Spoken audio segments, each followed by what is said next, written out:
It's a brand new day kaya get ready with me as I share my morning routine.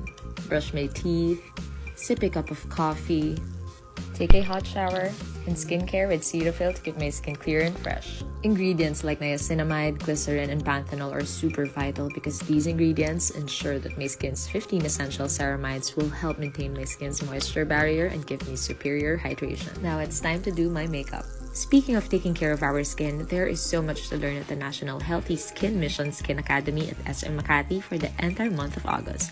I'm gonna go check it out. See ya! Welcome back! Mga kaldab, ito na naman po ang inyong lingkod, si Mr. Destiny. At syempre magbibigay tayo ng pinakamainit na update po ngayon sa social media. Pansinin nyo mga kaldab kung saan nga po ba talaga nakatira si Mengay. Marami nagsasabi sa Nobali raw nga po ito. Pero kung titignan nyo mga kaaldab, parang may mali, no? Parang bakit nga po ba si Mengay lang ang naandyan? At yung kulay po ng kwarto, kung pagbabasihan ninyo at kung titignan po ninyo, talagang umaayon nga po kay Alden Richards. Pansinin nyo po yan, no? Tapos ito po yung background ni Alden Richards. Parang may something, di po ba? Yung kulay ng ni Alden Richards at yung kulay kay Mengay. Pero gaya ng sinabi ko mga kaaldab, wala pong pilitan ha. Kung ano lang po yung latest, kung ano lang po yung trending, yan lang naman po yung ihahatid natin. Sa ngayon, kumbaga umaayon po talaga sa atin ang panahon. Sa ngayon, talagang masasabi nyo kung sino nga po ba talaga ang nagsasabi ng totoo. Alam nyo, si Mr. Destiny, ako nagbibigay lang po ako ng update. Kung ano lang naman po nababasa ko, nakikita ko, napapanood ko, yan lang naman po yung sinishare ko. Taliwas po sa mga sinasabi ng iba. Taliwas po sa mga pinapakalat po ng iba. Although yung nagre-react, nagko-komento, hindi ganyan Mr. Destiny, fake news ka. Lahat ng sinasabi mo hindi totoo.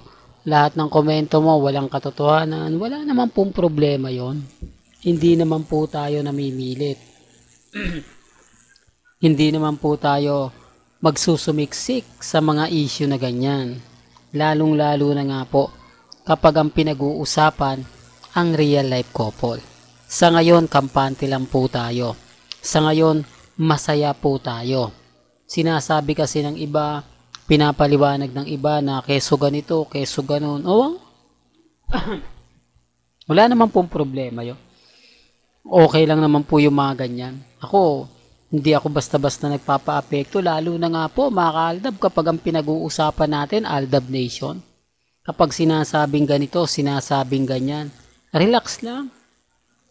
Di po ba, maging kampante ka lang, maging matatag. Okay lang po yung mga sinasabi ng iba kasi hindi naman po natin talaga ramdam eh. Hindi naman po talaga totally tayo affected. Lalo na po ngayon yung video ni Mengay, solo niya lang. Di po ba, although sinasabi, hindi talagang kailangan solo. Di po ba mas maganda kung makikita si Congressman Arjo? Hindi po ba mas maganda kung kasama niya yung asawa niya? Hindi, para lang klaro, para lang po sa mga taong dumadaan at bumibisita po sa channel ni Mr. Destiny. Gaya nga po ng lagi kong pinapaliwanag at lagi kong sinasabi.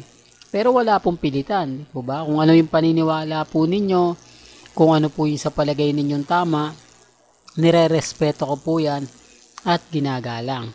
Pero bago nga po pala natin ituloy itong magandang update na to, kung bago ka lang sa channel na to, at isa kang true-blooded Aldab Nation na nagmamahal kina Mengay at Isoy, tama po ang channel na pinuntahan mo, kaya consider na po kitang bagong subscriber. At huwag mong kalimutang i-share ang mga video po natin sa mga mami, sa mga titas, at sa mga senior. Remind ko lang po sa inyo, hindi po ako namimilit gaya po ng sinasabi ng iba. Kung sa tingin po nila na kumbaga namimilit ako, hindi po, nagkakamali po kayo at hindi ko po natin kailangan ng mga sinasabi ng iba. Nasa akin pa rin po desisyon kung ano po ang gagawin ko. Hindi po tayo nadidiktahan para ito yung upload mo.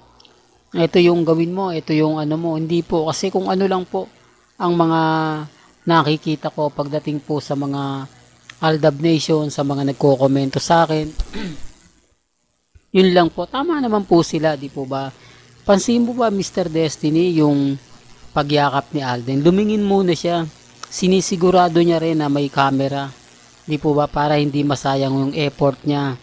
Para hindi masayang yung, kumbaga, pagyakap niya. Ganon din naman po si Catherine.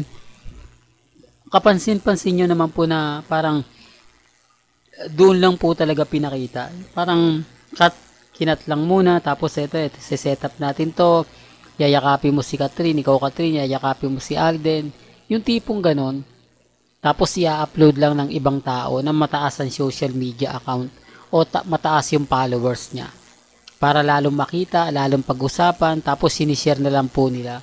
Ganun po yun, hindi po talaga admin ang magpo-post, kasi alam po niya na magkakaroon ng issue, magkakaroon ng, kumbaga, katanungan, bakit ikaw yung nag-post niyan? Alam naman namin na ano ka, katulad kay Derek Cathy Molina.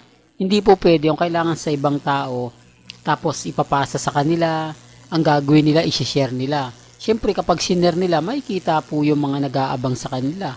Lalong-lalo na po yung mga cut den fans. Pag nakita yon, siyempre, kakalat na, maraming manonood, maraming mag-share, hanggang sa maging trending na po siya, at talagang pinag-uusapan na. Ganun po yung pinupunto natin. Kaya yung iba hindi ako nagagets, hindi ako mas naiintindihan na ganito ganyan. Kasi sa akin lang naman po, bumabase lang po ako sa mga nakikita ko at sa mga reaksyon din po ng mga netizen.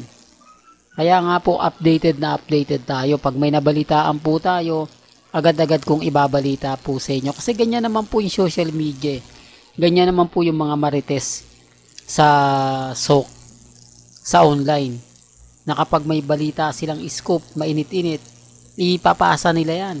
Siyempre magti-trending yan at makukuha naman natin yung impormasyon na yon. Agad-agad kong ibabalita po sa inyo. Ngayon, sino nga po ba nagsasabi ng fake news at totoo?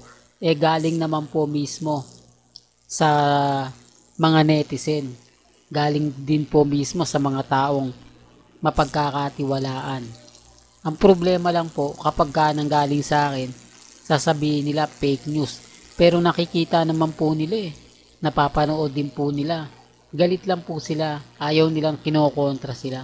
Gusto nila lahat ng mga naandun papabor po sa mga sinasabi nila, walang kokontra. Ay siyempre, Mr. Destiny yan, talagang kokontra at kokontra po tayo. Well, hanggang dito na lang po ang ating latest updates. Kaya kung gusto nyo pa po ng pinaka-latest at sariwang update, abay tumutok lang po kayo dito po sa channel ni Mr. Destiny para updated po kayo sa mga latest at sa mga bagong video po na ilalabas po natin maya-maya lang. Hanggang sa muli, salamat po sa panonood at pakikinig.